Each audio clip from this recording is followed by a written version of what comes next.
On today's episode, we're back with part two with my dear friend, the incredible Bob Thompson, who is just a ninja in everything that I know him to be in, whether it's physical fitness, being a father, being a husband, being an entrepreneur, being one of the coldest paid media ninjas in the world. Bob is back. And this time we got into some strategies, some tactics, and some nuggets. So Bob talks about how becoming obsessed with the experience your leads have and running ads that actually work. We talk about this. We break this down. We talk about how measuring your choices just on relationships creates a new level of integrity in your business and life. We talk about Bob's principles of relationships and how he wins the game of communication with intention, which, by the way, if I had to pull out any pin, this is the pin that makes every single paid media thing he touches works, and it's incredible. And then the last one is the power of asking really good questions of your ideal clients with examples, questions he asked, how to get all these pieces that make it work. And so today's episode is an incredible listen, and it doesn't even matter if you run paid media. All of these things apply organically with earned marketing, with paid marketing. They apply whether it's Facebook, Instagram, YouTube. So trust me, you're going to want to listen. You're going to want to have a pen and paper. So without further ado, let's get into the episode.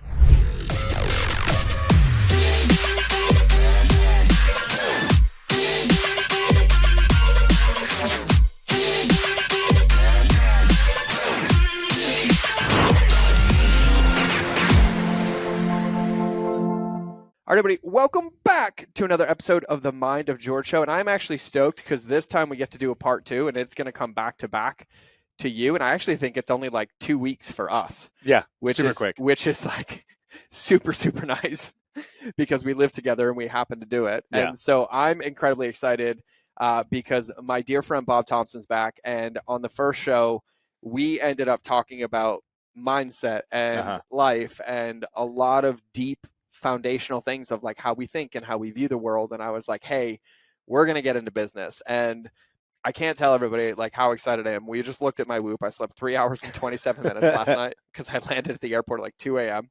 I podcast all day. And then Bob's like, can I use your office before? I'm like, yeah. And I was like kind of sluggish today. And I was like, oh, I don't want to. And then I walk in the office, I hear Bob. And I'm like, God, I fucking love this. Yeah. And then I'm like unpacking and I'm opening up light up signs for the studio. And then I hear you on a sales call. And at first I'm like, oh, he's going to do like a 20-minute sales call. He'll be done. Maybe we'll start the podcast early. So I'm doing my thing. And then I'm like, oh, he's in. I'm like, oh, this is a full 1 hour sales call. I'm like, okay, frequency dial tuned. I'm going to listen. And I got to listen for basically 40 minutes as I watched you just masterfully actually help somebody. And just so easily makes sense as to why you're good at what you do and why you're successful at what you do. And so now I think let's just frame this whole show on business because we have an easy way to do it. But I think now it would be helpful, and we didn't even get too much into it on the last show, but can you explain to everybody kind of what it is that you do when it comes to like the gyms, the marketing, the advertising, like just give everybody a picture. Yeah, I would say that, and at one point I classified myself as a direct response marketer who happened to own gyms. Yeah. Now, I wouldn't necessarily say that's true. I would say that my entire life at some point since I was 16 has been in fitness. And then now most of what I do is involved in the gym game. So I have like 2 primary businesses. I have my gyms, which is mostly a franchise now. I still have 1 location that I own. And at one point I had 8, but I realized pretty quickly as I was scaling, it's very difficult to own multiple locations, having those 8 locations and then having a growing, scaling franchise brand. So I was decided at that point in time, I'm going to go focus solely on the franchise.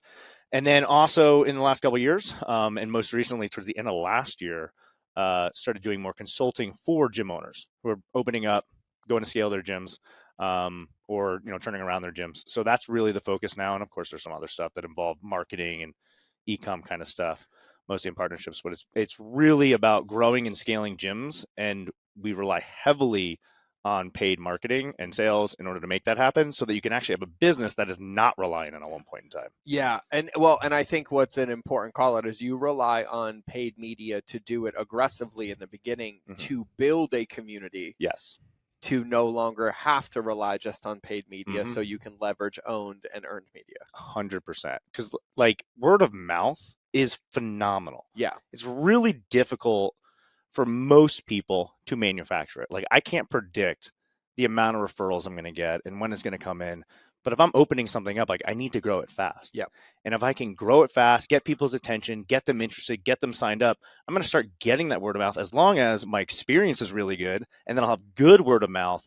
And then at one point in time, like, you can just shut your ads off and Yep. you're fine because you Yep. have recurring revenue, because that's the model. And that's what we want to get people to. Yeah, and I think that's so important. So I want to talk about this. So like you were just on a sales call, right? So this person is opening up a new gym. Yeah. So she was part of another gym. She's actually an accountant by trade, has that business, got involved in gyms, and actually is leaving a nasty breakup with 2 other partners. But it's a good thing for her. She's actually just about to sign a lease, and if not, find a new location. But she's getting ready to open and go from there. Okay, got it. So she's going to open a gym. So like, what is it that like you help her with? Like for everybody listening, right? Because like she's a gym, right? But Yeah. you nailed it. You're not like you're a marketer. You're somebody who creates experience. It's just gym happens to be the lens in which you've done it, right? But like the same principles apply to everybody listening to this, any service-based industry, product-based industry, like things like that. I just want to tune that in before we start diving into this, just so you listen through that lens, because it's core functions, right? It's marketing, it's conversions, it's retention, it's all those different pieces. And so, just kind of paint the picture of like, what is it that you guys help them do? Because you're not really a marketing agency / media company, but yet you own that to own the result. Yeah. So we like to be very clear that we are not an agency. Yep. Because agencies will just get you leads and maybe they'll help you with a little bit more of the process. But that's just one part of the business. And that's actually a problem for a lot of businesses, specifically gyms. But a lot of businesses were like, all I need to do is just keep making new sales. Yeah. Well, then you're going to be stuck in a trap.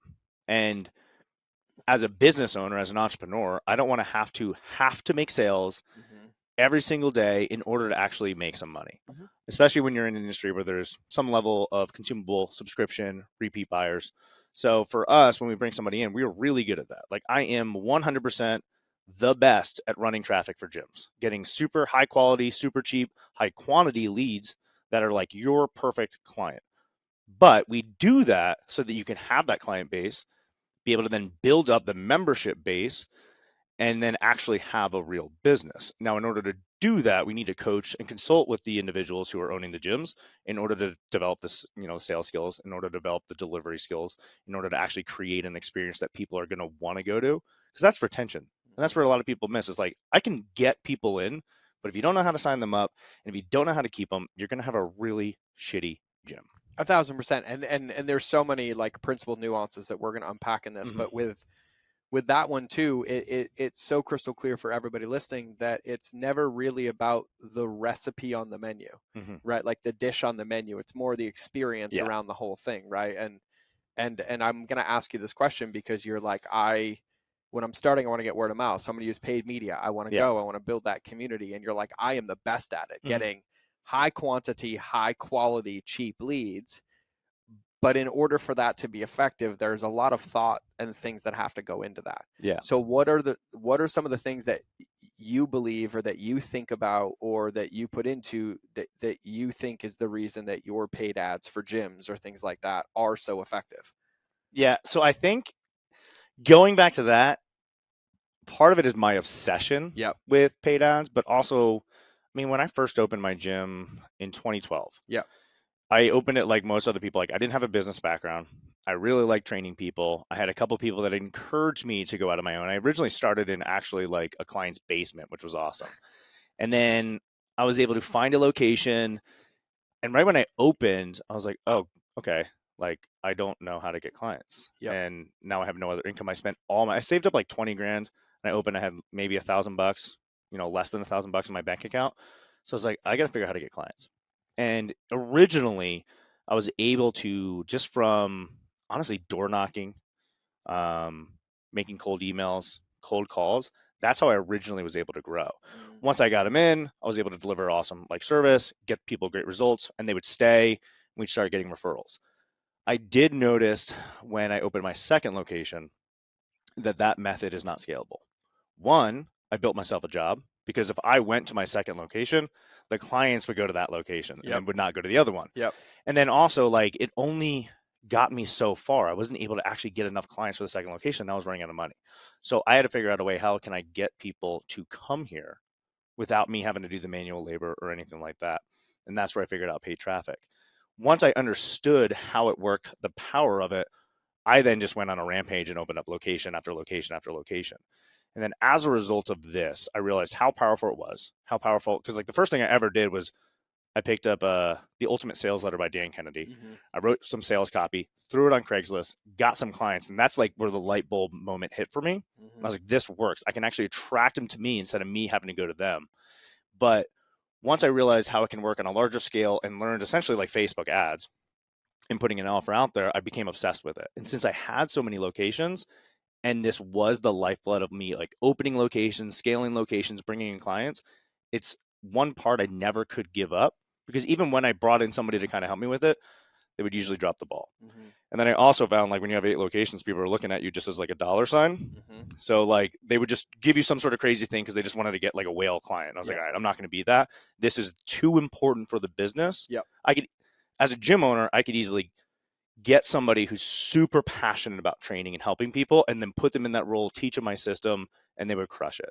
I could then get somebody to also manage location, teach people how to do the sales of location, but getting those leads, which was so critical for future and continued growth, I couldn't get anybody to do at the level that I did. So I just became obsessed with it, immersed with it, and then dove in because I needed to know how to do it. Yeah. And then just realized like the systems that we built work for a variety of different businesses. So my question is like, do it at your level. Mm-hmm. What I think I'm hearing you say without you saying it, your level is obsessed about the other people's experience, not how they're running the ads. When you say drop the ball, Mm-hmm. I'm assuming it's dropping the ball and how one of those potential leads or leads would perceive you or your brand. That's part of it. I think that running ads, it's not necessarily, if you can understand Facebook or if you've been taught by somebody else to a degree, you can understand how to get it going, at least initially. Yep. But most people, when they, let's say just using gym owners as an example, they might know like 1 or 2 offers. Yep. And that's it. They know, and they don't actually understand how to continually get performance out of that. So when they would work with me, usually they wouldn't be able to outperform, because a lot of times they'll like set it up and then they forget about it or something like that. Or, they wouldn't understand what creates fatigue and why it stops working. Or in the case for some companies where they're trying to put an offer that actually doesn't fit with their clientele that they're working with, so it does more harm than good. Mm-hmm. So there is that part of it. But the issue is they just couldn't create continued performance because they, one, didn't understand the business side of things. They didn't understand how important it was, what other levels that it really went with it. Like, you can generate leads. That's just one component. Yeah. What happens once that lead comes in? Yeah, exactly. So like there's all of that on a whole spectrum, I think, is where people struggled with and where I just became obsessed with. Well, that's what I'm saying. I think, and I'm going to say this for everybody listening, your paid media is successful because you're not obsessing about the ad. You're obsessing about what happens once you get their attention. Yeah. Like that's the difference. Yes. Yeah. That's it. Most people are only focused on getting the attention. Mm-hmm.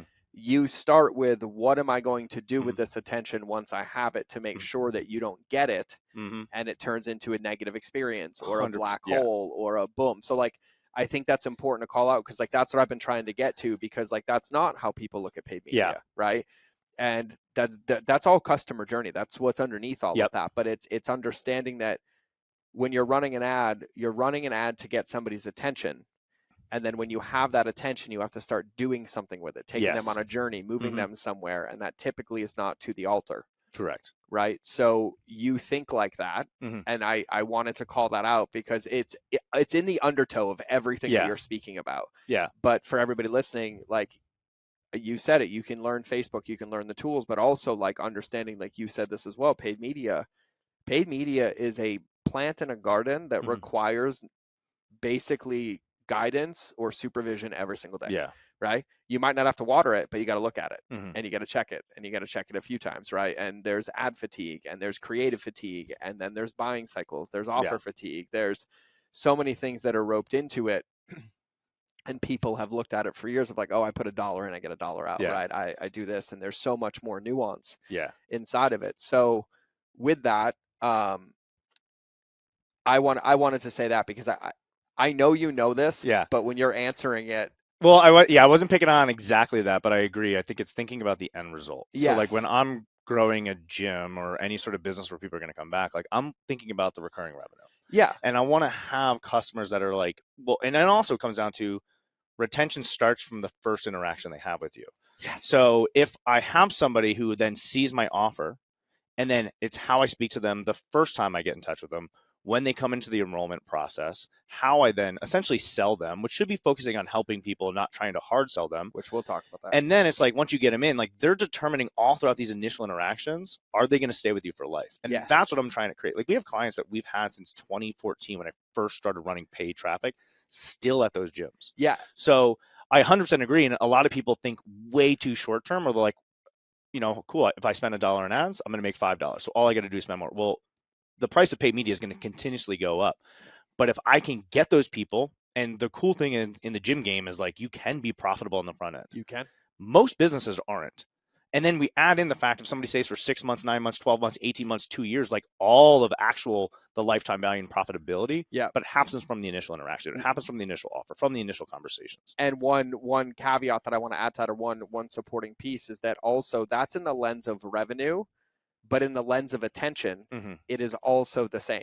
Yeah. And so that matters just as much, because like when you're speaking, like I'm like, God, preach it, Bob. You mean the first touch point matters just like everyone, and consistency and congruency is the secret to a customer journey, because they're not linear, and how they hear you one place has to be the other place, and you have to help them. Like this is like gospel music to my ears. But also it's not just about revenue, because you might think about paid media of like, oh, I can spend $1, make 5. You've already lost the game. But if you do the same thing with attention of like, oh, I'm going to post one video to get those 4, you forget about the 98 that you pissed off or had a negative experience because you never thought about it. Yeah. And as of last year, because they updated this stat, as of 2023 or 2022, I think 92% of all marketing is word of mouth now. Is it? And it used to be like 86%. Yeah. And it's just increasing more and more and more in all these experiences. And so I think it's important to call it out, because like, yes, paid media is great and you know how to run an ad, but the only reason yours work is because you're thinking about it both through the lens of business, but also through the lens of the customer, right? Because you also realize it's a liability to have a customer come in, not get a result, and then be needy on you all the time and then complaining. And you're like, well, no, if I just help set them up better to win in the first place, then they want to stick around. Well, that is how I built my gyms. It's like, hey, the product is really good. I need to get people aware of the product. But if I can get them in, wow them throughout the customer service, get them results that I promised them. I didn't promise them something completely different. I didn't tell them one thing was going to happen and do something else, which a lot of businesses do. We over-delivered on what we told them we're going to do. And then as a result, people would see our ads. Then they would see their friends coming to the gym. They'd see their friends checking in. They'd see their friends wearing their gear. They'd see the transformations they're having. Their coworkers would do it. And then all of a sudden you have this positive word of mouth that then makes your ads actually work better, because people get more pre-sold. So by the time they're coming to you, wherever they are on their buyer's journey, they're there for like, they already know it's going to work for them. And like part of that too is going back to paid media. Like we use that as a way to grow gyms, but we also want people to truly understand, like, listen, if I got word of mouth, that person's closer on the buyer's journey to then taking that step. But somebody who sees my ad yesterday, like they may not be ready for 6 months to 2 years. So having that consistency of communication, and then making sure that we're not trying to trick them, we're not trying to hard sell them into anything, that like, because we get customers now that we acquired the lead 2 years ago, and then they've just been like, I've been following all your stuff, really dig it, cool, now I'm ready. Yeah, and actually that brings up a good point, because I just got to listen to that sales call, right? And two very, very, very important things, and we'll talk about both of them, and we can talk about selling in this. But one thing that I remember in particularly, and you made it a point to call this out, and you're like, no, what you have to understand is like what I'm really selling you is the accountability and coaching. And like you said it verbatim, like out loud, crystal clear, like this isn't about getting you leads. This isn't about scaling your gym. This is about turning you into an effective person that can run this. So like that was one. And you said it multiple times. Yes. And it was every time she got off in this hour or got into, well, money or blank, you didn't placate her. You didn't suck the gas out and be like, no, I'm going to make you money. You're like, no, we're having a different conversation and it's deeper than that. Yeah. And you brought her down there like quite a few times. So that was one. And then the other thing speaks to what you just said. At one point, you also said, and if you're not ready, I would rather give you some trainings and things to do right now and us reconvene in 90 days when you're closer to being ready. Yeah. So like in listening to how you describe this, like I just watched you do that in those two instances. So like talk about like how you see this. Yeah. So I look at sales in general, like people feel like it's sleazy or something like that. But if we're not making sales, then we can't grow our business. Yep. And I also, literally, your slogan, understand that relationships are what are key to businesses. Yep. And I want to, when I get somebody in front of me, like it truly is, I'm talking to them, whether it's me or one of my team members or something like that. We're like, can I help this person? What is their problem? Because if I can't help them, I want to make sure that they then can go find what that person or who that person or that service is going to be. So in a sales process, I'm not trying to sell anybody. I want them to make the decision. I want it to be right. I want to also push them away. So like, hey, if now's not the right time, fine, because I don't want to waste my time and I don't want to waste your time. So when I'm having those conversations, and those are kind of like two different things, but they are. I want them separately. No, I'm just so like bringing up both topics. Yeah, like in the second part, it's when I'm having a conversation, I'm thinking, hey, I want to work with this person for the next 2, 3, 5 years. I want to take them through. We have 4 phases that we take gym owners through. I want to take them through all of that, which is like the true entrepreneurship. You're getting all this reward from the activities you've done, but depending on where you are in that journey, it's going to take you a little bit more time. And we want to be on there with the whole ride for you. So I want to be transparent with that. I'm not going to make you these false promises that are going to set you up for like just unrealistic expectations. Yeah. And I think that's what a lot of people have done. And I've just done that throughout my entire time from selling, when I was selling people into gym memberships and just being transparent. Like, hey, we might start you with this, but the reality is fitness, you're never going to stop. Yeah. You have to keep going. And in fact, if you start now, get amazing results, go back to your old habits, you're now in a worse position than when you got started. Yep. So I'm very transparent. And that's one of the reasons why, like, I had 8 locations with 2,500 members and we had sub 5% attrition on a monthly basis, which is crazy for gyms. So, but it was because when we started the relationship, we were honest with each other. I might have like told them like, hey, this is exactly what's going on. If they maybe got a little distracted or this, I'll be like, that's not even important. This is what you need to worry about. This is where we're focusing on, but this is what the actual journey looks like. Yeah, like your sales call felt like an Integris blind date where in the dinner, she realized she had a problem and you had a solution. That's and it. you guys were like, oh yeah, this fits. Yeah. And like you said to her, you're like, and a part of this call and even this is figuring out if we even want to work together. Yeah. Right. And so like I'm over here fucking gloating, right? Like I'm like smiling ear to ear and I'm like, I'm going to talk about this on the entire podcast. Like I can literally, I'm like, perfect. But the reason I say it's perfect is because it wasn't a strategy. It wasn't a tactic. It wasn't because you put resistance up. It wasn't because you said, if you're not interested, it's because the only thing that you were really measuring your entire choices, communication, responses on was the relationship with the human. Yep. That was it. Yeah. And then when you do that, you're like, oh, I would have dinner with this person. Yeah. Oh, I can talk to this person. Oh, they are responding. Yeah. Oh, I do hear you. Yeah. And the level of integrity that you brought over and over, like, and that's something that I do, right? Like, I'm very honest with people. Like, I can come teach you customer journey. I can't guarantee you what you're going to do with it. Exactly. Just like you can go read any parenting book you ever want. Doesn't mean you're going to be a good parent. Yeah. Right. And so, like hearing you do this, I want to kind of tie this paid media together and even this, because it's this experience thing, right? Like you're obsessed with experience, right? And even as your friend, even with your friends, the level of presence that you bring to us when you text us, when we're together is one of your greatest gifts. But that's not something, and I want to say this because that's not something that like you're born with. That's not something that like you just accidentally have. Like that's something you work on that you have, right? And so when we're talking about paid media, you're talking about how like, well, I use it to build this community and I'm more effective. I'm like, well, yeah, because you're literally thinking about the fucking consumer at every step. And even in your ads, you're telling them to go away if it's not a good fit, right? Like the same thing applies over here as it does over here. And so like it's this consistent undertone around consumer experience, customer experience, whether you're doing cold acquisition or you're doing community, because Yeah. I'm going to assume that when you're building these communities with these people, you're teaching these gym owners how to obsess about that same Yes. customer experience. Mhm. Well, we even talked about it on that call, and I know you heard me too, because I was like, I'm at my boy George's office, and like he's amazing at the entire customer journey, the customer experience, and a long-term organic customer acquisition, which is what we want. We Yeah. do want that in Yeah. our business, but the reality is that can take some time. Of course. And going back to like, I did have to learn all this stuff the wrong way. Me too. So we were talking a little bit afterwards, and you're like, stop talking, save it for the pod. And I think like, you know, going into that conversation, it is like, I am looking, can I help this person? You know, are we a good fit for each other?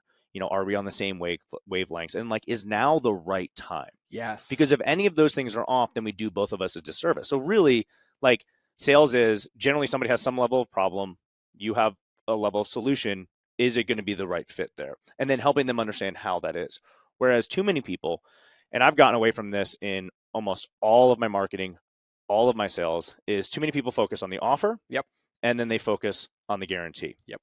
And that's what we started talking about. And like, when you rely on that, that's when you do bring like that inauthentic approach to your sales meeting, which leads to a very transactional relationship, which people can feel and see. And that's why you don't get people that stay. So you have a high level of churn. You do not have repeat buyers. You do not have referrals. Like if you're not getting referrals in your business, it's because your business isn't any good. And people can tell. And so many gym owners in particular have been taught just sell, sell, sell, even though if you have a gym that has 150, 250, 350 members, depending on your price point, like you're golden. Yes. You're profiting out the ass for a single location. Yes. You shouldn't have to go attract clients in order to get them to come because they're coming to you now if done properly. If done properly. And if that's not done, that's a sign that I need to increase my service. I need to increase my experience. My product needs to be fixed. You know, and I think we're all guilty of that. Like looking at, hey, what's this guarantee? Or I need this. It's like, that's not what people are looking for. They're looking for, have you heard me? Are you even listening to what's going on? Do you hear where I'm scared, you know, where I'm struggling? And this is why this issue persists. And I'm on this call because I know I need help to solve it. And are you going to help me understand how that's going to happen with you, with your business, with a product that you're giving me? And that's what I'm looking to do is bring that assurance to them, not use a guarantee to get them there. And I'm going to ask a question about this. And I'm going to also use part of the conversation that you just had. You know, God, I have like 100 questions actually, but I'm going to keep the mindset ones off the table because we already did that. Yeah. I'll save that one for another day. That would be podcast 3. But that actually is, and I talked about it on this one. It was like, when I'm talking to somebody, I'm finding what are their beliefs right now on the call. Yeah. Because initially when I work with somebody, if I have to break your mindset, if I have to break your beliefs, that's what I'm going to do initially to even have growth. So yeah, and like we do it there. Yeah. And like, well, and I'll just ask it. I'll ask it because it's probably a short answer, but I think one of the most critical things that you said that I want everybody to listen to and hear is you said, I'm listening if this is the right time for them or the right time for me. Mm-hmm. Okay. And I was going to ask you a question of like, how do you delineate if it's the right time? But yeah, I realized the question had the answer in it already, because what you have in that moment is because you're not agendized to sell her. Mm-hmm. You can hear and see the things that will actually help you sell her. Yeah. And so when you're listening, you're like, oh, this would be a lot of emotional investment on my part right now that I don't have because I can feel that. Oh, let me give you a piece of content. But there's this level of presence with yourself that's required. And I think that that's huge. So I was just gonna, I was gonna ask you, like, when you're listening, because I just wanted to talk about like what happens when I'm on a sales call. Yeah. Right. Or any call. I don't call them sales. Like when I'm on a call. Right. Yeah. And I want to say this to everybody listening. Like when I'm on calls, I definitely have an internal dialogue with my ego, and my ego and brain is saying, "Close the deal." Oh yeah, like 100%, so. Yeah. Hold on, and I think this is important to talk about, right? Because nobody's going to talk about this. It doesn't mean like in my body, there's not this 12-year-old little boy that watched that Blank Check movie, and I'm like, there's a 6-figure number at the end of this call, right? Yeah.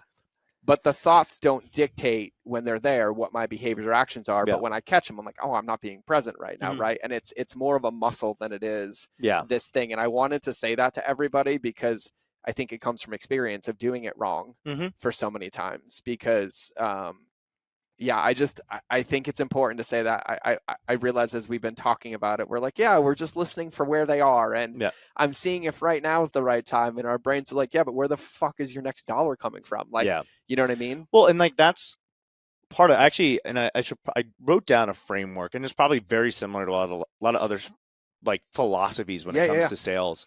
And I wrote down a couple of the things as I was doing a review of one of my team members' calls. Okay, like, I was about to ask you for principles. So like, I'll actually grab that. Yeah, it's on your because I don't want to mess it up. I think it's pretty good, and it's just 3 things wrapped around in a 4th. But and I think that's part of it is just me, whether it be me with clients. I'm looking at this, is this going to be a long-term relationship with a client that's actually going to have a lot of success with me? And then whether it also be friends, I'm like, these are things that I actually care about.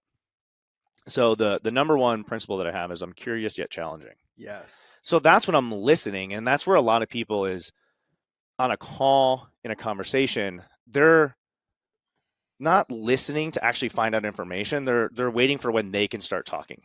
So you have 3 things or 4 things on here? Yeah, 4. Okay, 4. So use that as our roadmap because I want to ask you, as you go through this, I'm going to bring up your call. Okay.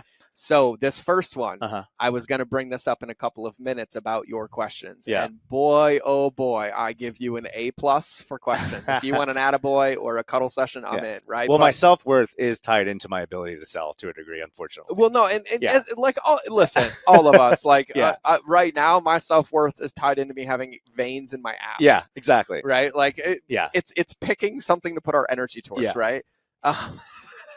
My self-worth is tied into my It's unfortunate. Yeah. Well, and actually here's the double-edged sword of that, which is the best part. Because it is, you realize that you've done it wrong the whole time. Yeah. So it forces you to do it right. So you asked a really good question that I want to bring up. Okay. Because you said curious but challenging. Mm-hmm. She was bringing up resistance around money, right? And God, I love this because we're going to talk about reactants, the catalyst. I'm fucking suck the oxygen out of like every energy redirect. She was bringing up resistance, and then rather than you fighting her fire with fire, I'm like, no, it's not that, or no, it's not money. You asked her a question, and you said, I want to know what it would take. No, that was the second one. The first one you said, when you're looking for a coach, what would make it a dream coaching opportunity, right? And she was confused. Yeah. And she couldn't answer it. And she started to answer it. And she answered. And you said, oh, you know what? That was on me. I asked you a really bad question. Yeah. Let me ask it again. Yeah. And then you looked at her and you're like, if you were to work with us, what would be your dream that me and my team could do to support you? And then I just listened and I'm like, here it is. She's like, you could do this. You could do this. You could do this. You could do this. You could do this. And so like, money objection, and if you're talking about NLP, you literally brought it down to the core level by asking a question. So there's a book that I have to give you today. Okay. A declarative language book. I will get it before the show's over. I will grab it from my bag and tell everybody the title of it. But it talks about redirects and it talks about helping people find, and this is a really deep concept, but I think you'll appreciate it around your curious, but yet challenging. People, kids under 8 don't have an internal dialogue, right? They don't get one until their paradigm's formed. A lot of people get frustrated at kids that are like 5 or 6 because you tell them to do something and then they don't do it. Their brain doesn't have the brain that we do, that when like our wife's like, do this, that it's running on your subconscious. They haven't formed that yet. And so what ends up happening is we end up creating patterns in kids where they don't learn things because they memorize things because we tell them how to think rather than teaching them how to think. And I just sat with my son's new school teacher, who's incredible. We talked about this for hours around this book. But if teaching a child color, and this is the one example I'll give you, it's like really easy if my son has a red shirt on, I'm like, oh my God, dude, your shirt's red, right? But then what ends up happening is he forms a memory that when he sees that it's red, but he doesn't have an experience. I'm like, hey, notice that our shirts are the same color today, right? And he might be like, oh my God, they're red. When he gets himself there, it creates an episodic memory and an experience that anchors it in, right? So like if you're having a kid pick up toys, it's so easy to say like, hey, you're sitting on the toys. That would be easy, but then we're telling them how to think, right? But if I'm like, do you notice anything funny on your butt? right? And then he'll look around and be like, oh my God, I'm sitting on the toys, right? Yeah. So we tried this with Branson at the school, and I was like, we're talking about this book, and I was like, no way. So we're getting done. He'd been playing with toys everywhere, Yeah. right? And my typical response, like, hey, buddy, can you clean up your toys, right? And she's like, don't. I'm like, okay. And I was like, hey, man. I was like, I think I said, hey, buddy, we're going to be heading out the door in like 5 minutes. So I'm going to let you know then. And if you have to do anything to get ready, let me know. Mhm. He's like, okay, Dad. And then he goes back to playing. And then he just kept playing. He didn't pick up the toys yet. And then I was like, okay. And she's like, okay, that was good. Mhm. Now you have to get a little bit more specific. Maybe ask him if he remembers where that container went. Yeah. And I was like, oh, yeah. I was like, hey, bud, do you remember where that container went?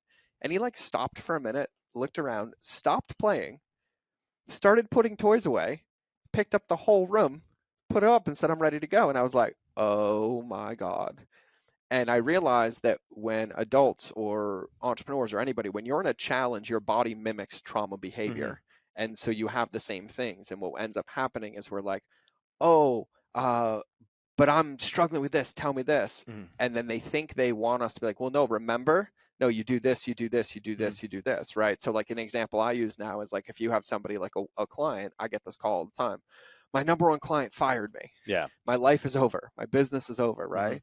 They think they want me to tell like, no, you're not. No, you know what to do, right? That would be the easy way, but then the pattern would continue Yeah. over and over and over. Yeah. And I'm like, oh my God, yeah, I know what that feels like. I'm like, has this ever happened before? And they're like, no, never. And I'm like, right. And I'm like, what was her name? Was this like Susie? And then you get the, oh, fuck you, right? Yeah. Because what we need is we need a memory Yeah. to get rid of the noise to come back in. And so like I'm saying that, and it's called like declarative language. I'll give it Okay. to everybody, but I think it will help a ton. But in that, I heard you ask that question, right? So in this curious yet challenging, in that curious yet challenging, are you going through this call and you're just asking questions and listening, and then she had an objection and then that one took over and you Yeah. asked a really curious question? Yeah. And I think like overall, and those are kind of like two parts. Is one is I want to know what's going on, what is their motivation, where are they now, where are they looking to go, and like the whys behind it. Yeah. And honestly, for me to truly help somebody, which is kind of actually the second principle in this philosophy, I actually need to know what's going on. So I'm curious to know the underlying complete understanding context of the situation. Yep. So if there's any part of something they say, if it's either catches me the wrong way, I will be curious to be like, tell me more about that. What do you mean by that? And then if it is something where it's like a belief that's holding him back, and I got this because I'm obviously huge on coaching. Yeah. And I took a period of time off from actually doing sales or even like working. And so like when I do some sales coaching with Joey Sapanic and Jacob Morales from like, I think Sales Team 6, which is such a killer name. And that was one of the things on some of the earlier calls they were like, dude, you're just not challenging people enough. And that's something that's normally I will challenge people. But when I'm listening, I'm hearing their beliefs. I'm like, that's going to be a belief that's going to prevent them from success in the future or working with us. So if they don't change this belief, we cannot help them. So then I'm going to challenge them like, hey, whether it's like, I need this, I'd be like, hey, I know you believe you need this. What you really need is this. What's so funny or is you even why do you said, believe you need this? And then you can go into You even said to her, I'm going to challenge you. Yes. When you did that, Yeah. right there, like you did it. So what's the second one? So number one is curious yet challenging. And then number two is helpful, not salesy. And that is like even early on and it goes even back to like kind of what you were saying, but even when the gyms, at the end of the day, I'm not trying to sell somebody into something. I'm not trying to force them into anything. I want them to want to do it. Yep. And when I'm asking those questions and being curious and challenging, I'm helping them come to the right conclusion for themselves so that they are fully invested and bought into it on whatever journey and skills they have to develop. And this is a big note for you and everybody listening. The secret to all of this you've been talking about is retention. Mm-hmm. The only way a human being can give a word of mouth referral is if they're in because they want and not need. Exactly. And when you tell people you're broken, you need to lose weight, you don't Mm-hmm. break their beliefs. What ends up happening is that they believe something's wrong and they're one down. So they can't actually talk about anything but negative stuff. Exactly. And so this is a really important. And if you focus only on negative stuff, you're going to get more negative stuff. That's how the reticular activity. Yeah. So like, and that's a big thing. It's just at the end of the day, it's like, I got into fitness because it changed my life. Yep. So when I got into, the gyms, it's like, one, I fell in love with the business side of things, but it is to help people. That's the underlying thing of all of my business that I'm in. There's some level of helping individuals achieve some better version of themselves. So now when it's like working with gym owners, it's, hey, I want to actually help you. Yes. I'm not trying to sell you on a damn thing, because one, people don't want to be sold, they want to buy. Yeah. They want to make, and they love buying, but if they're being sold to, they're gonna feel it, they're gonna pull back. And then we are creating this relationship that's somewhat adversarial, because even if they make a decision, because part of the customer journey is going through buyer's remorse. Yep. So like, we're having a real conversation of how we're actually going to set them up for success. So when I'm being helpful for them, I'm not like, I don't have to deal with tons of objections. Like, I'm actually getting clarity around every single possible thing. What's holding them back now? What'll hold them back in the future? Those beliefs, all this stuff. I'll wrap it in, challenging them on those things, so that we're starting on the right foot for all levels of future success. So yeah, so number one is curiosity yet challenging. Mm-hmm. Number two is helpful, not salesy. Helpful, not salesy. And then number three is aggressive yet laid back. Yeah. So, and this is, and I caught myself in some earlier calls I was doing, because when you have, let's say, some level of expertise, and it's just like, let's say you're just like, this is a no-brainer, and you're trying to be like, just do this, you need to do this. Like, people don't make changes that way. And we kind of That's what the book The Catalyst is. Yeah. So it's like, they have to come to it on their own. That's why kind of even when we were talking about, like, people don't want to be told, because you can tell somebody the right thing, but then they're like, no, that's not it. So when you share your experiences, or they share their experiences, and they're actually able to then understand it, then they can have the foundation for change that's going to occur. Yeah, well, our job is to ask questions, reflect back to help them find it, right? Yes. And so what's happening in the book The Catalyst, which I talk about every goddamn day, that part where you're like, you're an expert and you see it, what's happening is the movable middle is too big. Yeah. You're frustrated because you're in the after state and they're the before state. Yeah. And then we see 10 steps, they can only see one, and we're getting mad.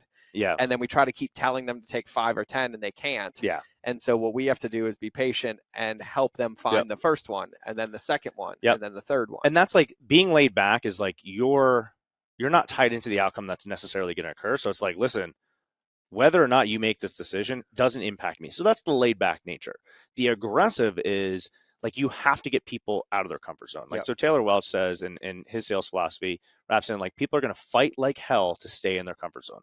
So my responsibility to help people, if I truly believe that I can, is to not let them stay where they're going to be comfortable, because they're not going to encounter change. Instead, they're going to have more of the worst outcome that's going to continue to occur, if not in a worse situation. So I have to be aggressive to not let them give me shit, give themselves shit, trick themselves, stay in that position. And I'm doing it for their benefit. So that's where I got to be laid back. Like, listen, it's not going to change my life. Like, because one, I want to have a long-term relationship. I don't want to have that contentious relationship with a client that is dependent on you. Because even like, the reality of business is, it's a level of problem solving, which means you have to develop the skills. If you're going to be an entrepreneur, you're going to be a founder, you're some level of visionary or whatever, you have to be able to, you're going to encounter situations. There's always going to be problems. So you have to understand and have the skills developed to solve them. And that's the cool thing, like where we are in our journey, is we've been able to develop those skills over time, from lessons from other people, from unfortunate lessons in our own businesses. And so you just develop that like thicker skin, and then you get an awareness. I think I talked about it maybe in Catalyst or Blink. But it's like, the more encounters you have with that, then the better decisions you make. And that's what we're doing as an entrepreneur, but it's not going to happen if you don't have the foundational skills anyway. 1,000%. So like, that's the third pillar. And then it all kind of wraps into, because I have such belief and conviction in what we do in any of my businesses for people, like especially in gyms. Like, I do believe that what we do in Gym Academy is the best out there. It is the best model. It's the best level of help. It's the best, even the done for you part of it is the best services you're going to get. So I have a belief that we are the best at it. And I love our product. I love the industry. I love the game. I love the changes that we make on people. So that's kind of like the last part of, I wouldn't necessarily say I have a good understanding of sales. I can't sell stuff I don't believe in. So like, because I'm just not able to manipulate people. Nobody can. Yeah. So like, you have to, this all gets wrapped into like knowing and loving your product. So when you know that, that's when it becomes even easier to be curious and challenge people on limiting beliefs. And then once you are digging in and you're finding these things, you're like, that doesn't really make sense. Talk to me about this. And you can be like, you sure about that? All right, cool. I got to challenge you. And then it makes it easier for you to actually focus on helping somebody, because you know that if you're able to get them to make the right decision, their life is going to change for the better. Yep. And then eventually that's also why I'm going to be a little bit of aggressive, because I'm not going to let you stay in that comfort zone. And I also know if I don't help you come to this conclusion, like I tell this to people in their gyms all the time. If somebody comes into my gym and they decide not to sign up, well, number one, they're there to sign up. So I lost it. I made the mistake. And if they don't, in the small percentage that they just don't have the capacity financially or something like that, I want to leave such a good impression on them that they'll either come down the road when they're ready, or they will tell their friends that, like, listen, it wasn't for me, but I think this is great for you. That's why I made the 4 Paths to the Pier, Yeah. to force people to solve the, like, what happens when they bounce? What Yeah. happens when they learn more? What happens Yeah. when they opt in? What happens when they buy? It's Yeah. like every one of those. And that's the whole philosophy of, like, your job is not to find customers, Mhm. it's to create them. Yes. It's just a matter of when. Yeah. Right? Like that whole philosophy. So a couple things on what you were sharing. Number one, interesting statistic, and Taylor nailed it. Human beings have to be able to perceive a benefit 3.1 times greater than their current situation to change. That's awesome. That's blows my mind. Yeah. But what's actually happening in, like, the sales process Yeah.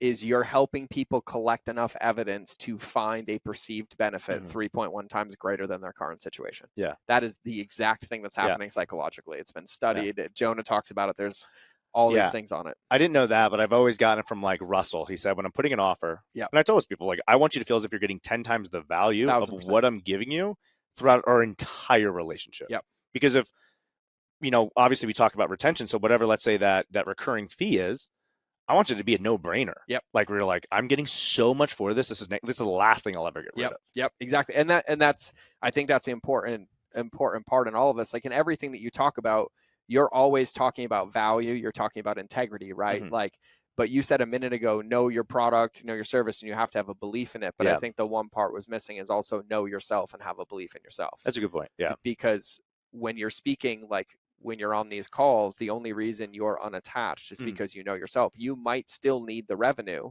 but you also recognize that you're not willing to sacrifice your values or anything because you know it's going to lead to more pain. Yeah. So there's also a very, very deep level of self-awareness required for that belief to be there. And I think it is tough, especially in the beginning of an entrepreneurial journey, where you're like, I need this client. And then you take on everybody and you're like, that was a bad client. This wasn't good fit. This one was awesome. Yep. But when you get that and you're going forward, you're like, I know that it's for both parties' benefit to make sure this makes sense. Yep. So would I love the sale to every sale? Love it. But there's a reason why, like, if somebody says they're closing at 100%, something's wrong there. Yeah. Because then I'm actually not doing a good job. Yeah. Maybe my pricing, but I don't really like that. It's like, I'm actually just not doing a proper way to truly help and service people, especially if you're doing something that's a little bit more of a complex sale, more high touch kind of service and stuff like that. But that's what it really comes down to, is, like, at the end of the day, it's not about work. I mean, this world is huge. Like, I don't need to have everybody, I don't, this is the way I do stuff. I want to make sure I have the right people. Yes. And then that way it actually truly creates an impact. And that's just, it helps your brand. And for any brand, and I think early on, we really think too short term. And especially if you're struggling or anything like that, it's tough to think long term. But at the end of the day, like, I mean, that average life expectancy is 76 years. Yeah. I actually think I used to think that, but I realized if you think long term, you think short term by default.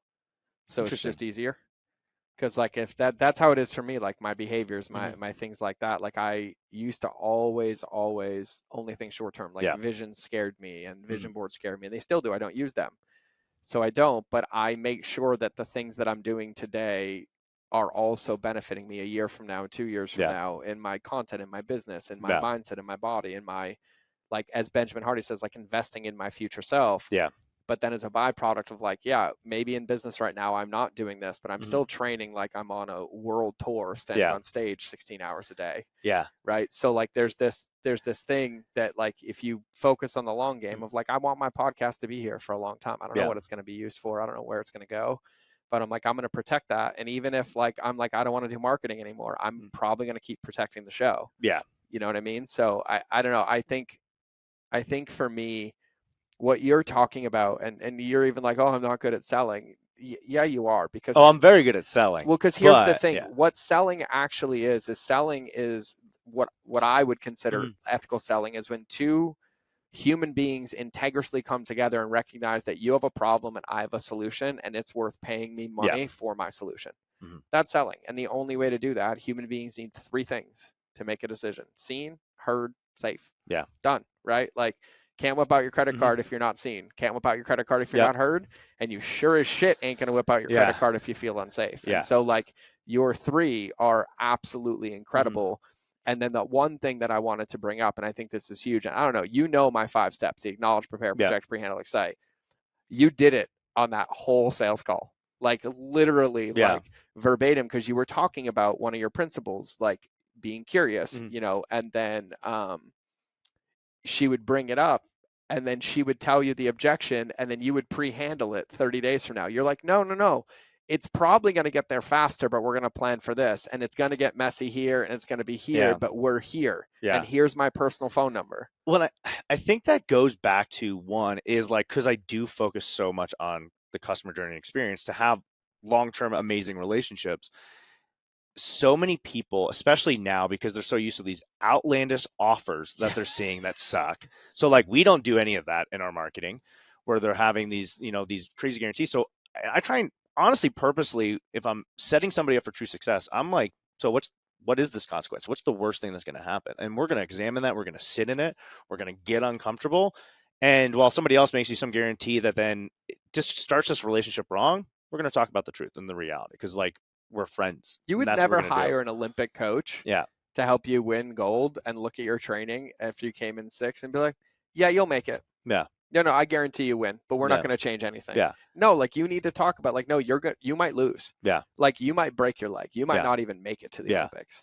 Yeah. So it's like, it's having that. And then also, like, again, when I'm selling somebody into something that either I can't fulfill on or isn't realistic, the relationship's tarnished and they're going to churn out.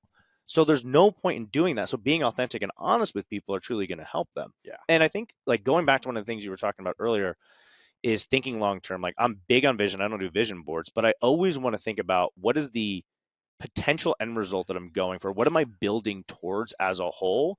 And then I can then think about the situations, and it determines the actions I'm making now. But even by doing that, kind of ties back to the close relationship between sales and marketing. Obviously, we talked a lot about sales, but like in the marketing side of things, that's where, like, when I truly understand and I am curious in these conversations I'm having with people, I can bring that into the marketing. Yeah. And that's where, like, it allows me, because part of what we do for our clients is like, it's how we do, like, the offer is huge and it is so important, but the offer isn't like outrageous BS guarantees and like these promises that aren't going to happen. It's, here's the situation, here's this outcome that we're going to get you to, you know, here's whatever, you know, marketing stuff in there. And then also being a little outlandish in the marketing. So I like to be a little outlandish in the marketing because it's just getting their attention. And then there's a level of relationship. And I hear that on all the meetings where, like, I saw the video of this, I relate, like, blah, blah, blah. And I'm in a very competitive market. And then when you get on the calls, like, you're being authentic and honest with them. Yeah. And that's what like, they feel that throughout the entire journey. And then they know this is what I'm going to expect as a client. Yeah. Instead of, you know, never being able to talk to somebody, not getting these things, like, they're literally, you're building that trust throughout every single interaction that happens so that you get these clients for life.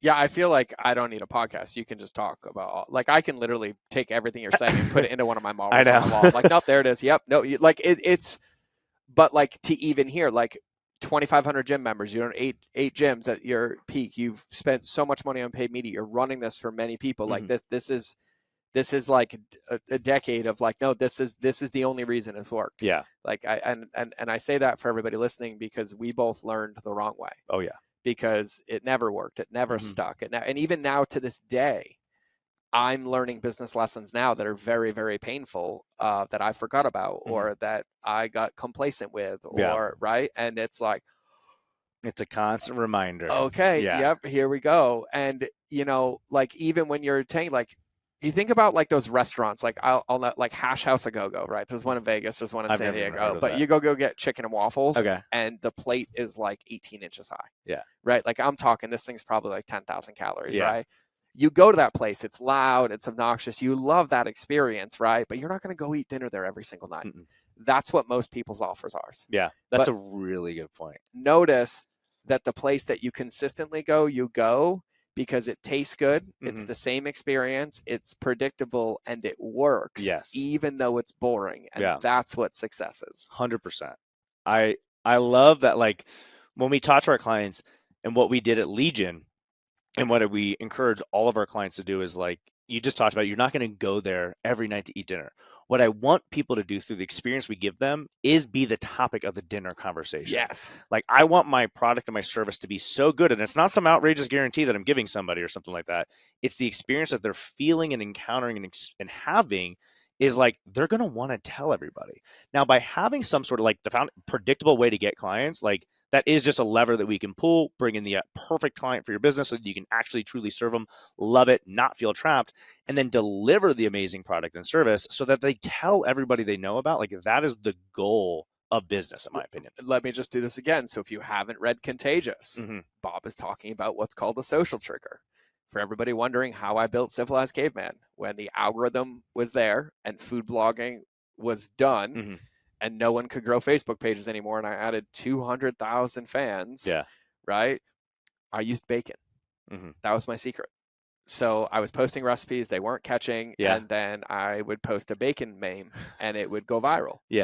So I started paying attention, and then I was like, oh, let me start putting out more bacon recipes and just kind of see. And so then I made the hashtag Hugs and Bacon. And so people started associating my name with bacon. And so I'd get messages and like, hey, I was at breakfast with my friend and they told me about you because they ate bacon. They told me about this food blogger, this Hugs and Bacon caveman guy. We still to this day get about 1 to 2 bacon things in the mail a month. That is amazing. And I'm talking the last like 14 years. And I didn't know what a social trigger was because this was pre-Jonah Berger's book. Then I read Contagious. And I was like, holy fuck. And when it comes to social triggers, you can either make one or you can piggyback off one. Like Lululemon meant nothing. Reebok means nothing. Adidas means nothing until we make it mean something. Right.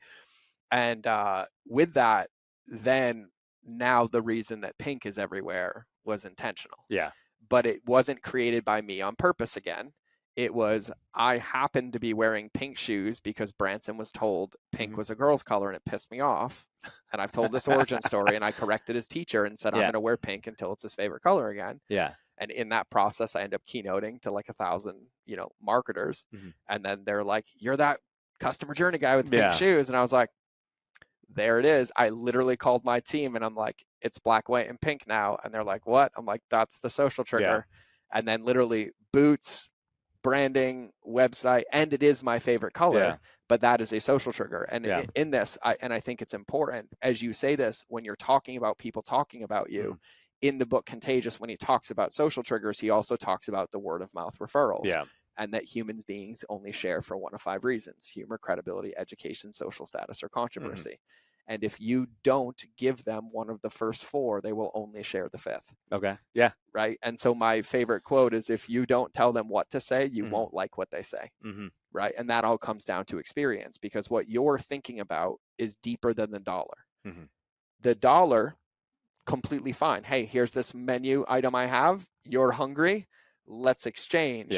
For you, that's the bridge and opening up the entire relationship, because that $1 opens up 1,000 human beings, 5,000 human beings, where this person's experience in the very beginning is going to dictate how they talk about you 10 years in the future when they see your shirt on an airplane or when they see your boom, and you get that. I'm calling this out so aggressively so everybody else gets it. Fuck marketing, fuck sales, fuck entrepreneurship, fuck business. This is human psychology at the core level. If you read the book, The Contagious and The Catalyst, and listen to what Bob said, you take some of these frameworks, you take some of this, like, just take part of this and try this. But like, when I'm listening to you, like, you look so light and this is so easy, but it's, everybody watching this can see, when you're on a call, you're not on a call, you're just being yourself. When you're meeting somebody that's on this call, you're treating them like you would treat me at the coffee shop. You're telling them the same things that you would tell me. You're asking them the same. There is no separation. This is a full, like, this is who I am and what I believe in. And then you said this earlier and I skipped over it, but I want to bring it up. You said, I can train anybody's skills. So I hire people that get people, and then I train them in my systems. So like when you said, I can only do paid media earlier, it's not because you're better at running fucking ads than anybody, which you probably are too. It's because nobody thinks about how people are feeling at the level that you do or that you've trained your team to. So that's like such a good point too, because there's certain leverage points that you want to move in a business. And I have been able to, like, here's my system, here's how we do the media buying kind of thing. But the higher level aspect of marketing, one, it's like, that's actually what I enjoy. Yep. I don't want to give that up. Yep. So like there is a reality in certain businesses of what do you want to give up? And then like when I have conversations with you, it like sparks these like bigger even ideas and thoughts. But it's like the actual media buying, whatever platform that you're on, to manufacture that attention and hey, move the dollars and cents, make the changes, all that stuff. Like that is an easy system to be taught. Like I guess for me, it's an easy system. For a lot of people, it's complicated, it's overwhelming, and it's cool. Like boom, we put somebody in the account. But even thinking of like, here's the hook, here's the creative, here's the big idea that we're leading with to get people's attention. Because as I'm listening to talking about the social triggers, I'm like, oh shit, I didn't realize like some of those things were happening. But I'm also thinking about when I do run ads. Like that's a way for me to manufacture that, because I'm not the best when it comes to the organic side of things. Oh, I can teach you how to manufacture. I know, and I'm gonna have to take you up on that, because like that is like, and I've used it to a degree as a crutch. I'm like, I'm so good at the paid side of things that I'll let the other side of things. And then I look back at what I've done, especially building gyms. I'm like, oh, we did have parts of that, but it could have been so much better. But I'm able to create that trigger and that's why I love paid traffic, is somebody can literally not have any idea who I am. And then all of a sudden, they're all over me. And then every single aspect of their life, they see the ad, and then they go, oh, my friend went there. Oh, I know somebody else in there. I'm seeing this. I see another ad. I see this. Now I got an email. What's going on? And then all of a sudden, from not having any idea who they were or who you were, to now becoming a client within 24, 72 hours, like it can happen that fast. And then I can create that virality through just throwing a couple of dollars in bills, but it doesn't matter. And it will, just as much as paid traffic can help your business, it can destroy your business even faster if you don't have a good experience on the back end. What I always laugh when people, they call me into scale. They're like, oh, I want to scale. And I was like, okay. I was like, you just want to scale emotional abuse and think that it's going to lead to a bigger bank account? Yeah. Like people forget that like this is my favorite thing. Alcohol amplifies who you really are, right? Paid media amplifies who you really are. Oh yeah. That's it. Oh yeah. There's one of two ways. It's either going to help you or hurt you. And the problem that I see is most people gaslight Facebook and blame the ads. It's never the ads. And it was never the ads when it was billboards. And it was never the ads when it was direct mail. And it was never the ads when it was media or TV or radio. Stop fucking scapegoating the platforms. It's the people. And what everybody has to recognize is that what COVID did is COVID sped up filtration of humanity's bullshit about 15 years. Attention spans down, walls up higher.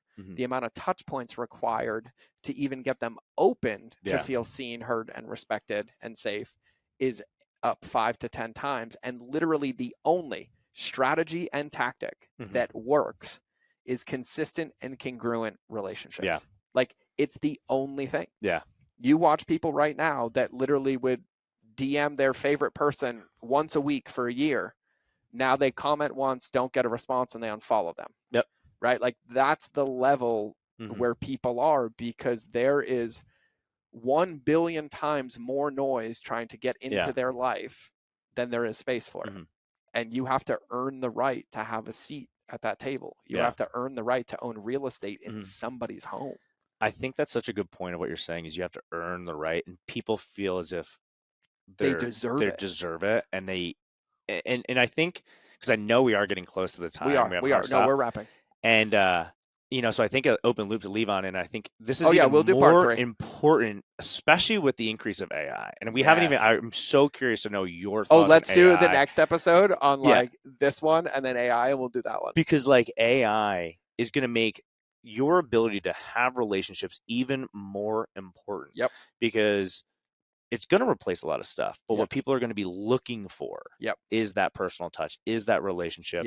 And most people do. They feel as if I open a business, they should do this for me. It's like, you're not owed anything. And so the two things I want to hit on this, and then we'll land the plane so we can both be on the human thing, on the ChatGPT thing.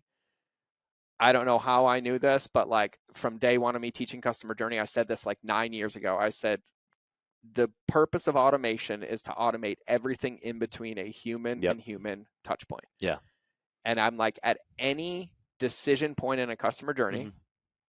it has to start and end with a human, but you automate everything in between. Yeah. That's how you scale. Mhm. You automate the things that prevent you from being in relationships with people to buy more time to be in relationships with more people. Yes. That's what it looks like to scale a 10, 20, 50, 100 billion dollar business. Yep. It's how do we buy more time to be with more people and Mhm. get the rest of it off our plate. Yeah. So that's like a big one for me. Yeah. And like just really understanding that, because ChatGPT and things like that, they'll never replace human. I actually asked ChatGPT to tell me why it would be better at my ethos, my movement than me. And it ended with, I'll never be able to be you because I can't feel like you feel. And I was like, That's what the machine wants you to and think I was now. like, all right, well, I'm good because I'm not pissing it off. I've Yeah. been nice to Alexa the whole time. Yeah. I don't yell at her. I don't gaslight her.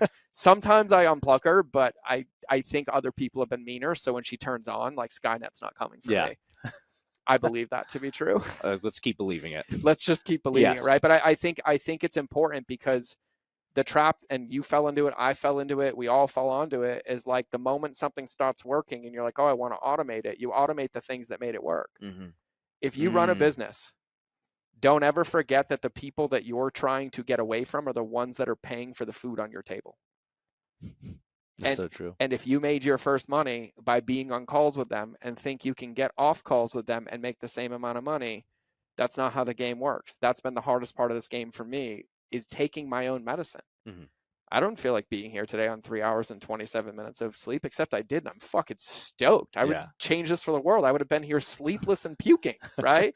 And I know that, but sometimes I just need those reminders. It's so important for me, for all of us to get this. Like, at the end of the day, how somebody feels about you and around you and with you is the only thing that determines your success and their success. Mhm. And there's nothing else underneath it.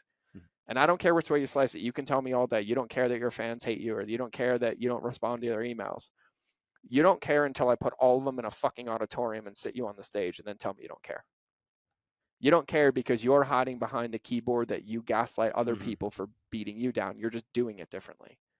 There's no way to slice this. Yeah. Nobody owes us anything. Nobody, just because I've spent 15 years obsessing about customer journey, and you know me and know I'm the best in the world at it, does not mean that I think in any fucking God-given chance that you want what I have, or that you need it, or I owe it to you. Mhm. And everybody needs to get that. You have a life just like everybody else. And if you're listening to this, think about how hard it is to get you to subscribe to a YouTube channel, or you to follow somebody on Instagram, or entrepreneurs that have podcasts. When's the last time you listened to somebody's podcast regularly, right? We get so quick to get on them, but yet we are them. Mhm. And if we just thought about it like that for a minute, and we're like, oh, I do the same thing. And you ask yourself, what does it take for me to subscribe to a podcast? What was the last thing that got me to buy? Mhm. You take some time to sit with that, and you will have every answer you need. But it has to start with understanding that just because you built the most beautiful home in the world, nobody gives a shit.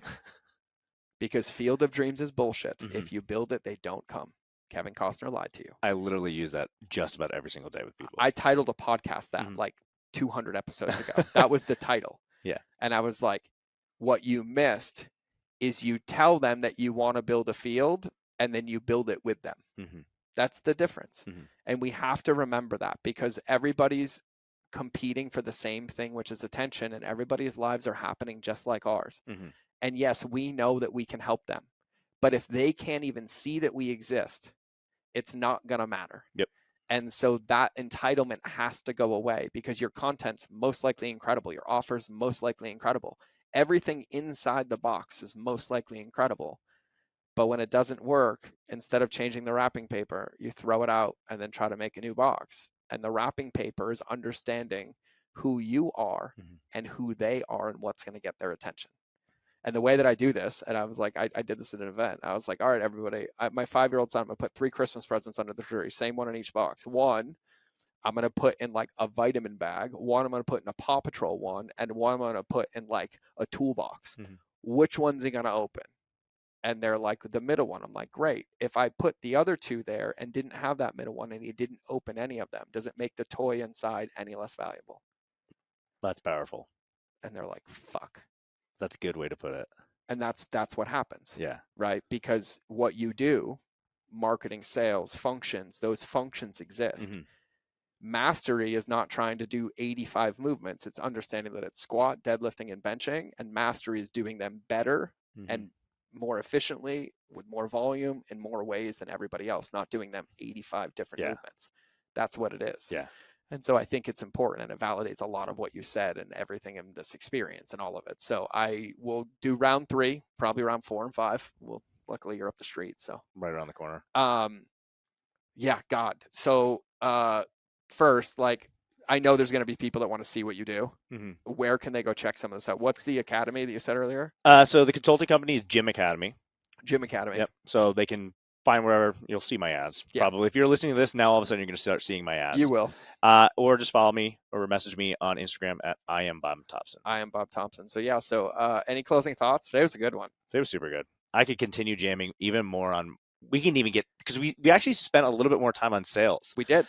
I'd love to jam more on marketing and how too many people do think that there's paid ways and there's organic ways, and there's ways where they're actually a lot more similar than people realize. All right. So we'll schedule episode 3, and episode 3 will be marketing. Let's do it. We'll do it. Always an honor. Yes, always thank a pleasure. you for having me. For everybody listening, I feel really validated after this episode. And I'm saying that facetiously, but seriously, take this into account. The framework you have is genius. Everybody, I think, should write that down as like guiding principles.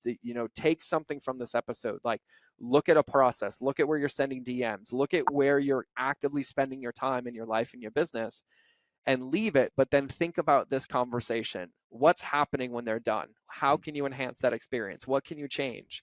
You win in this game when you just take what you heard today, go into your life where it's already happening, and make adjustments as you find them. Mm-hmm. Don't empty out the pantry and go spend $1,000 at the grocery store. Just start by grabbing the one thing that you like and stocking it back up. But I will say this more importantly, you'll hear it here. He'll validate it. It only works if you do. And at the end of the day, there's an unlimited pool of people that are waiting to build your business with you, to be in your community. But it is going to require that you understand in depth what Bob shared today, like those principles and that framework, the understanding where they are, the unattachment, the being really integrous and honest, using the 5 steps, the acknowledge, prepare, project, pre-handle, excite. Like I watched him do it on a sales call, being more interested in how she felt than how he felt, being willing to say it's not a good fit. Like all of this is like a Bible of like what it actually looks to have relationships beat algorithms in a market and in an industry that by nature is one of the most transactional, shitty markets in the world. Which I wonder why Bob's so successful when people feel like this in that world, and then they stick around and bring other people back. And so I'm saying this so you understand the importance. So really heed this, take this, put it into the business. We will be back for 3 and probably 7, 8, 10, whatever. We'll have a bunch of them. We're neighbors, so it's really, really easy. So without further ado, we're going to end the show and let you get back to it. Thank you for being here. This has been another episode of the Mind of George Show. We'll either see you in the next episode or you will hear me in your earballs. But either way, we're out.